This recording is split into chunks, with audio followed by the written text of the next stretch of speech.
Le centre écologique Albert Schweitzer collabore à la mise en place de systèmes de collecte et de tri des déchets dans cette commune d'Afrique de l'Ouest. Cela représente un total de 200 000 personnes qui voient leurs conditions de vie et d'hygiène s'améliorer petit à petit grâce à cet engagement. C'est un projet qui accompagne la commune dans la maîtrise d'ouvrage au niveau de la gestion des déchets.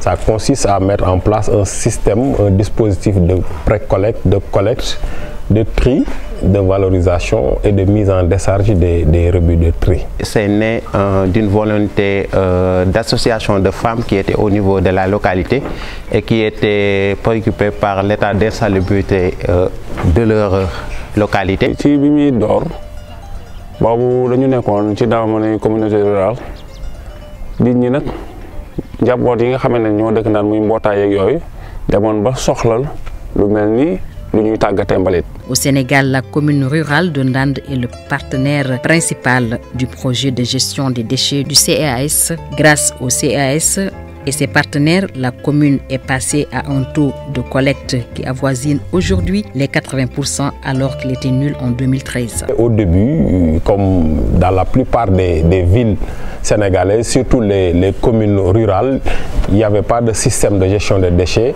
et conséquence, on avait beaucoup de tas sauvages dans la ville, de petits tas de déchets éparpillés un peu partout dans la ville. On avait plus de 23 tas sauvages. sëni mbalit yi moo leen sutoon yéen ñii te macha allah bañ fi jëkkee ñëw tracteur leen fi indi dindi sën yëpp maasale kàmb yëpp ba daanaka kàmb amatu fi sën amatu fi.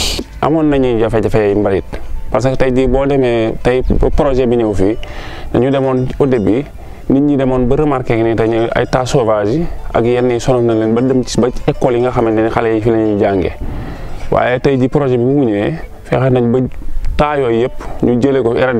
La mise en place du centre a permis de mettre fin à la propagation de plusieurs types de maladies et à l'éradication de grands tas sauvages. Elle encourage une meilleure fréquentation de l'école. Amatul élève bu joggé école ni yaayam dama gañu ci mbalit ndax élève yi buñ masaana wacc ci kaw xam nga xalé xamul dara ci kaw jalli mbalit lañuy jaar di foratu légui gisatuñu fenn benn jallu mbalit so daan joggé Thiès jëm ci Ndande soy dugg Ndande mbalit lay nuyu soo dee da ngaa jëm Kébémer mbalit lay gunge ba nga génn Ndande. boo dee xool mën nañu def ci estimation bu ñu demee ci poste de santé bi dem na ba sibbiru ak yeneen maladies yi nga xamante ni mbalit yi moo ko doon occasionné jóge na fi. Les 10 000 habitants de la commune payent une redevance et la commune investit une partie de son budget pour accompagner le GIE délégataire de la gestion des déchets. C'est la commune qui gère la prise en charge du bureau technique qui a été mise en place grâce au projet.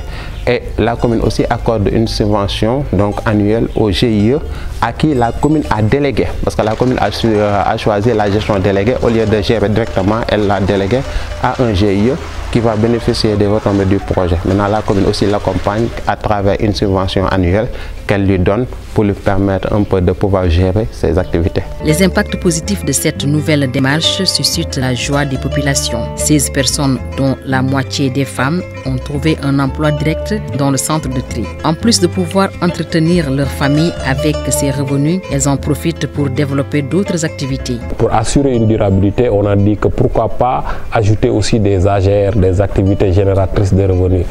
De ce fait, on a de l'espace, on a construit un poulailler qui a une capacité de 1000 sujets. On a aussi délimité un espace pour faire du maraîchage parce qu'on a un château d'eau.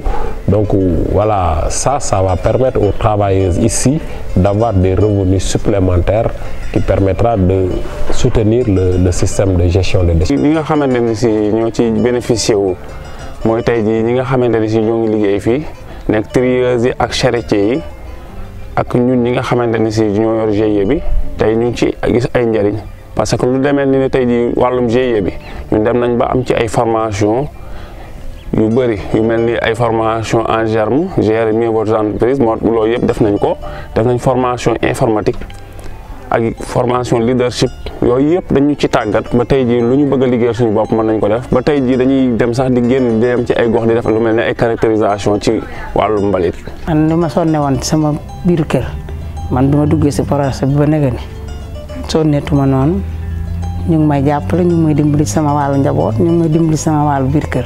su ngeen fi ñëwee samedi garab gi ci mbedd mi ngeen ñuy fekk ñu toog di natt chaque samedi kenn ku nekk indi 2000 ñu teggil kenn 310 000 bu dee mbalit bi tamit foofu la ñuy toog ci garab gi fayeeku ko fi su fekkoon ne du corona bi la 5 wala la première bu tombeek samedi su ngeen ñëwee ci garab gi ngeen may fekk ma toog jéeg yëpp ñëw toog kenn ku nekk joxe 2000 mu nekk 310 000 ma jox kenn mu dem faja ji soxlaam. Au vu des effets bénéfiques de ce projet, au bénéfice de la municipalité de Ndande, les contacts se multiplient et d'autres communes sénégalaises devraient pouvoir bénéficier de cette expérience. À long terme aussi, c'est de voir comment dupliquer ce modèle qui vraiment qui est très adapté aux villes à taille moyenne comme Ndande et qui fait vraiment défaut au niveau du Sénégal.